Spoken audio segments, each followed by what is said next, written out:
Hello strategy gaming enthusiasts, my name is AlzaboHD, and in today's challenge video, we are going to play Democracy 4, an attempt to abolish the Australian government in favor of Ayn Randarchy. The capital must flow, and in this anarcho-capitalist campaign, we will guide our nation and its policies to the land down under the political compass. To protect the people and their property, we will take away all taxation, slash socialized programs, and privatize our citizens' lives, all while attempting to stay in power and running for re-election. To begin our campaign, we'll select Australia and customize our political landscape. By default, Australia starts with a multi-party system, where we can select fictional or real parties to both lead and oppose our leadership. Naturally, the enemy of free markets is the Labour Party, but we'll also be playing against the right-of-centre Liberal Party of Australia. As for us, we will play the LDP, an Aussie party whose parliamentary victory is no guarantee.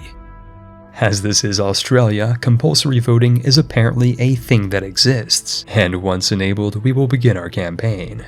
But before we get started, this video is sponsored by GEMSTONE Legends, who are offering a special contest to win exciting prizes, including an iPhone 13 Pro, a Samsung S21 Plus, and Android and Apple gift cards. GEMSTONE Legends is one of the highest rated tactical puzzle games on the App Store, and offers exciting gameplay with dozens of unlockable characters that specialize in different roles and classes. If you're looking for raid bosses, PvP combat, and a storyline that rocks, GEMSTONE Legends has got your back. If you download GEMSTONE Legends today, you'll also get a new player super bonus that helps you build up your heroes faster. This, of course, includes contest prizes including the chance to win an iPhone 13 Pro, a Samsung S21 Plus, and a variety of Google Play and App Store gift cards that you can win by downloading GEMSTONE Legends and visiting the contest website in the description box below, or by scanning my QR code. A special thanks to GEMSTONE Legends for sponsoring today's video.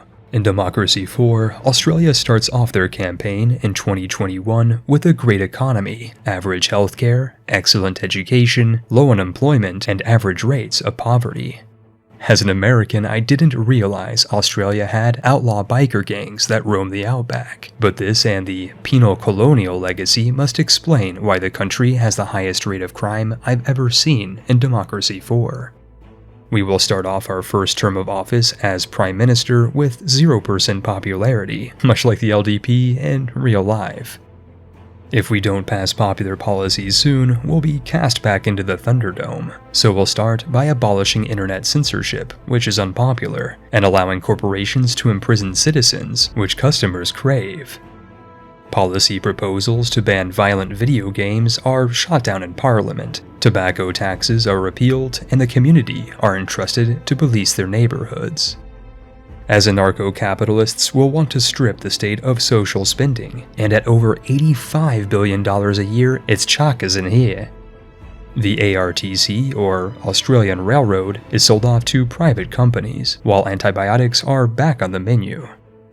Before long, questions surrounding the legality of reasonable force in defending private property appear in Parliament, and logically, we allow our citizens the right to machine gun emplacements. Outside of the home, all weapons including tactical nukes are legalized, and legal targets now include kangaroos, dingoes, and drop bears as hunting restrictions are repealed. We'll also privatize water, wash away pollution controls, and fire off the sinister ministers who stand in the way of market forces. With high enough approval, we can now initiate the removal of pesky policies, like minimum wage. There are always complainers who don't want to work 3 full-time jobs, but they're drowned out by the sound of industry. The smell of industry is also returning, as ciggies are legal to smoke for the entire family and are now advertised on televisions nationwide.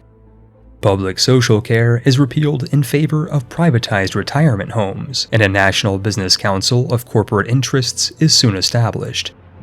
This board of corporations recommends that we abolish corporate taxation across the nation, reaffirms the right to private land, and denies responsibility for the children that now cough up coal in their classrooms. As Prime Minister, we'll round out our first term in office by promising to cut taxes, then over-deliver by abolishing income tax in its entirety. On morning television, we'll make a pledge to continue our progress of privatization and property protection, and it actually worked. Somehow, our fringe party of anarcho-capitalists have secured a second term in office with 60% of the vote, and already Australia has ascended. Our pursuit of lib-right legislation has resulted in many positive changes, and soon we'll put our second term to the test. By 2024, Australia's Mad Max crime rate has halved, and we enter into our second term with a popularity 34% higher than that of our first tour of office. Of course, some people are happier than others, but even hippies can complain with greatly expanded press freedoms, and public opinion, much like our debt, is shooting up the chart. Our tax cuts have resulted in a downgrade of credit, but there are other ways to balance a budget. Immigration deregulation now means that foreigners can buy citizenship for as low as $49 a month, but the only way we can destroy the deficit is by also destroying socialist spending. To this end, unemployment offices are replaced with a welfare fraud department. The Australian Army is transformed into a circus conglomerate, and socialist healthcare is slashed in order to bring about coupons for cesarean sections. Nearly the entire continent has come together in unity, but out where the river broke, the tap water was burning nitric acid. After all, you get what you pay for, and recycling and ABC are not a priority. Unsurprisingly, parents were not interested in exposing their children to Beijing breeze or complementary contamination, and, as a group, had to be neutralized. For the first time, we had to go against our core values by implementing social policies, but at least with family planning and euthanasia for everyone, we can have less of them. To improve public perception, you can now smoke on airplanes, sell your body for money, and hire subcontractors to slay squatters if you lack the armaments to do it yourself. While HDI is a made-up lie, we pretend to care for public perception, though it doesn't stop creditors from lowering our credit status. Perhaps holding a rally, hunting humans legally, and fully privatizing our police force will do the trick, but if not, we can always please the population by abolishing taxes on tea and transportation. Let's just hope it's good enough. And we're not quite leading with the fountainhead we had in our previous election, and while democracy is non-negotiable, we'll have to share our third term in a coalition with communists. We were making profitable progress on our way to perfection, but sharing with socialists often has a different meaning. In 2027, our administration stands before a prosperous, well-educated, and salaried public of chain-smoking coal-mining children. But despite this pinnacle of progress, our coalition with commies means drastically reduced political capital, and the creditors have yet to realize that taxation is theft. We'll appease labor at first by passing Chinese language courses, and they return the favor by offering both political capital and the opportunity to cut social spending. Speaking of social spending, we need to transition our children from public schools to family fun fulfillment centers, and to that end, we'll pass legislation for vouchers on class credits. With physical education gone, school speakers playing advertisements instead of the national anthem, and substantially slashed spending, schooling is on the path to profitable perfection. As it turns out, it's easy to sleep while our beds are burning, but our refusal to sign climate change proposals has caused creditors to alter their deal. We can only pray that they don't alter it any further. On our side, we've been too easy on Earth, and are actively assisting our citizen consumers in repealing problematic pollution protocols and cumbersome compulsory labeling. In an effort to stimulate growth, we'll cut public pensions, increase the retirement age to 69, mothball our border guard, and axe the alcohol tax. FOSTAs is on the house, and we'll all need more after viewing our credit score. Back in Canberra, our coalition partners offer us support if we drop university funding, a rather bizarre proposal from a socialist party. And speaking of socialism, the decision between state-supplied wooden huts for schools or outright privatization wasn't easy, but we made a pledge to raise our GDP, and corporate classrooms are integral to voluntary society. According to labor, so is religious instruction, and our coalition colleague granted us capital in exchange for letting faith flow in our free markets. But markets could always be freer, and thus labor laws are lowered. Consumer protection policies are pummeled, and if you get pregnant, you'll have to give birth with your 2-minute bathroom break. With such an attractive labor force, Australia's GDP is now sky high, and international investors are allured by our lack of minimum wage or minimum age for our workers.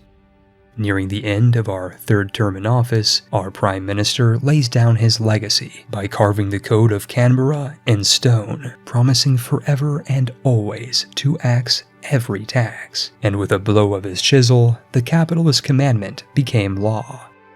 There would be no taxation within the nation, but on the television station, there was a surprise negation. The oldest Australian political party was back in power, but with our legacy carved in literal stone, they'd be saddled with our success. Australia in 2030 AD has experienced massive changes since the LDP have run Aussie. With our Canberra carving, we've abolished all forms of taxation, relying instead on government borrowing and selling citizenship for revenue, but still suffer from socialized medicine and partially public pensions. Our debt, estimated at $82 billion per quarter, has downgraded our once AAA credit rating to single B, placing us in the same tier as Belarus, Cambodia, Egypt, and Uganda. But thankfully, the invisible hand of capitalism has John-locked our country into total anarcho-capitalism, guaranteeing the rights of both corporations and humans from government intervention. These 9 years of ANCAP administration have resulted in radical results, the foremost being a 60% reduction of crime on account of privatized prisons and privatized police, an increase in all forms of private industry, affordable food on account of abolished safety regulations, and allegedly decreased health outcomes on account of industry and fostas flowing freely. Everyone, including the children, are free to have a ciggy, and American-style healthcare has arrived to Australia. Businesses are investing, productivity is proliferating, and carbon emissions and climate change are communist propaganda. Earnings and GDP are up over 20%, poverty has passed us, and human development isn't as important as the pursuit of capital. We've restored faith in democracy, increased the strength of the Australian dollar, banished brain drain, and culled over 2 million bludgers from the national population. And speaking of population, Australians are living 7 years less on average, which combines well with our delayed retirement age to ensure that everyone participates in a lifelong labor market. Perhaps most importantly, though, is that Australia finally has a decent internet connection. In terms of purported problems, armed motorcycle gangs still prowl the parkways, doctors are complaining against Americanized healthcare, and obesity is now on the Barbie. A decade of relaxed regulations have resulted in a Beijing breeze of coal miner cough for the entire family, and there are anti-capitalist complainers who have not yet pulled themselves up by their oxygen mask straps. Murdoch Media provides impartial national news, and the existence of cybercrime means that fiber is finally here. Before ending the video, I'd like to thank everyone for watching this far and supporting the YouTube algorithm. If you like Democracy 4, be sure to check out our last video, where we transformed America into a communist proletarian paradise. Based on the last video's performance, I'd have to say that y'all love political strategy as much as map staring strategy, and if that's the case, be sure to upvote the like button on this video and join the campaign by subscribing to our YouTube channel. I'd also like to thank GEMSTONE Legends for sponsoring today's video, and you can check out the game and their smartphone contest by clicking on the link in the description box below. If you're looking to contribute to our channel's political party, you can also donate to our Patreon, or donate basic attention tokens through the Brave browser. Thank you all for watching, and be sure to stay tuned for next week's video on a certain CK3 family. It's time now to roll the credits.